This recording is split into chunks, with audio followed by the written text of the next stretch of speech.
In this video, we'll talk about bar charts, histograms, and frequency distributions. These are all ways of representing grouped data. A frequency distribution or frequency table gives the number of data values in each category. A percent frequency distribution gives the percentage of data values in each category. We can turn a frequency distribution into a percent frequency distribution by calculating the percent for each category. First, we must find the total number of data values. So here our total number of data values will be what we get when we sum those data values up. 8 plus 10 plus 2 plus 7 plus 3, and it turns out that that is 30 data values. So to find the percent frequency, we can take the number in each category, the frequency 8, and divide by the total frequency. That will give us a decimal of 0.267. To turn that decimal into a percent, we can move the decimal place over 2 place values and add a percent sign. So this will be 26.7%. Our next 10 divided by 30 is 0.333 repeating, or 33.3%. And we can continue calculating those values to get 6.7%, 23.3%, and 10%. And those percents should add up to close to 100%. So the total, of course, should be close to 100%. It might be just a little bit off based on rounding. We can use bar charts to represent categorical or qualitative data. Below is a bar chart describing the information in the frequency table above of favorite ice creams. The height of each bar represents the number of data values in that category. So, for example, there were 8 people who said that vanilla was their favorite flavor, and so that is a height of 8 in that frequency table or that bar chart. One way to describe quantitative data is with a histogram. A histogram is similar to a bar chart, but the x-axis is a number line. So instead of having categorical data values like vanilla and chocolate and so on, we actually have a number line, and everything is equally spaced on that number line. The x-axis is divided into intervals of equal width, and as before, the height of each bar in the histogram denotes the number of data values in that interval. So let's look at this first example, the number of parking tickets over the last year. This is saying that there are 10 data values that are all 0. So this is 0 parking tickets, and this is telling us that there are 10 people who had 0 parking tickets in the survey, whatever it was, last year. And similarly, there are, for example, looks like it seems like one person had 8 parking tickets last year.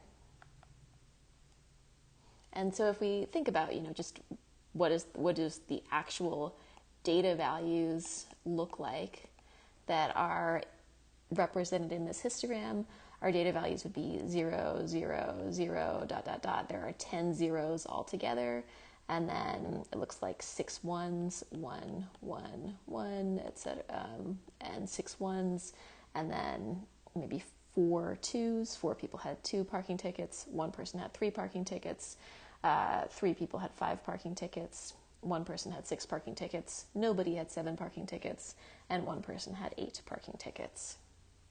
If we compare this with the histogram we see below, we see that one big difference is the width of each interval. So the width of each interval here is a width of 10, whereas the width of each interval here is just 1. This is called the class width of each interval. So it's the class width. In a histogram, all class widths should be equal. So each of these, they are all 10, and above each of the intervals are all 1. And it's the distance between the upper and lower limits of each class or each interval. So I'd like you to take a closer look at this last histogram and answer the following questions. How many students are included in the histogram above? How many students took at least 90 minutes to finish their exam? And what might explain the unusually low data value in this histogram? So pause and take a moment to think about these. Okay, so about how many students are included in the histogram above. This isn't a very precise scale, so we're just kind of estimating, but maybe it looks like there are about 2 students, maybe this is a height of about 2. Maybe the next bar is a height of about 20, maybe. Next bar is a height of about 30. If we see where that matches up, maybe this is about 26, this is about 15, this is about 5. So that each column, that's the number of data values in that column. That means that about 2 students took between 10 and 20 minutes to finish their exam, whereas 0 students took between 20 and 30 minutes to finish their exam. So this is an approximation, and I'm indicating that with squiggly equal sign. So this is approximately 2 plus 20 plus 30 plus 26 plus 15 plus 5. And if we add those values together, 20, 30, 50, 70, 96, 98. So about 98. If you were close to there, that's fine, about 98 students. How many students took at least 90 minutes to finish their exam?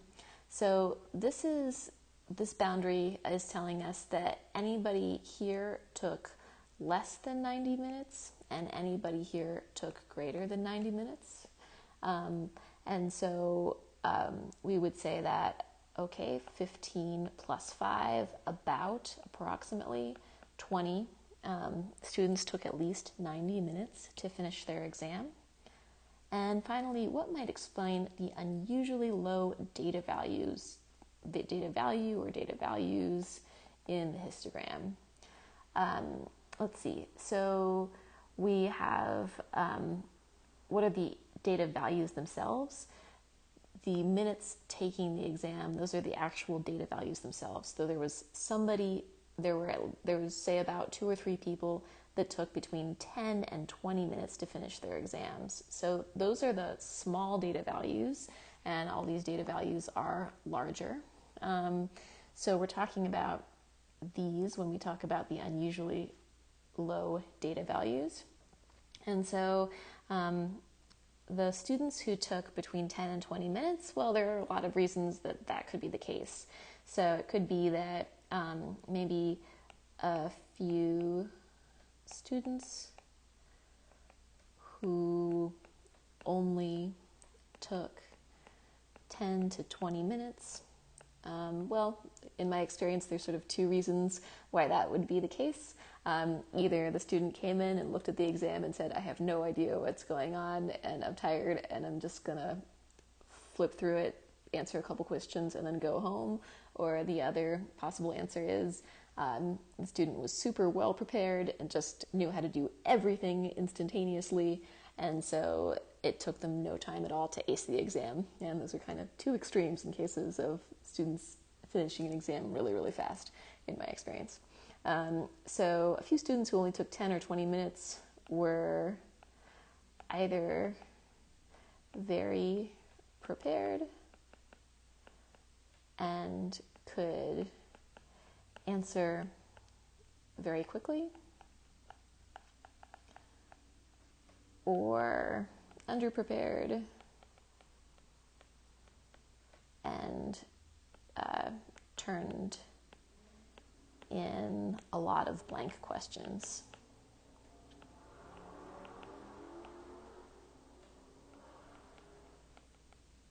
Okay, so that was my explanation.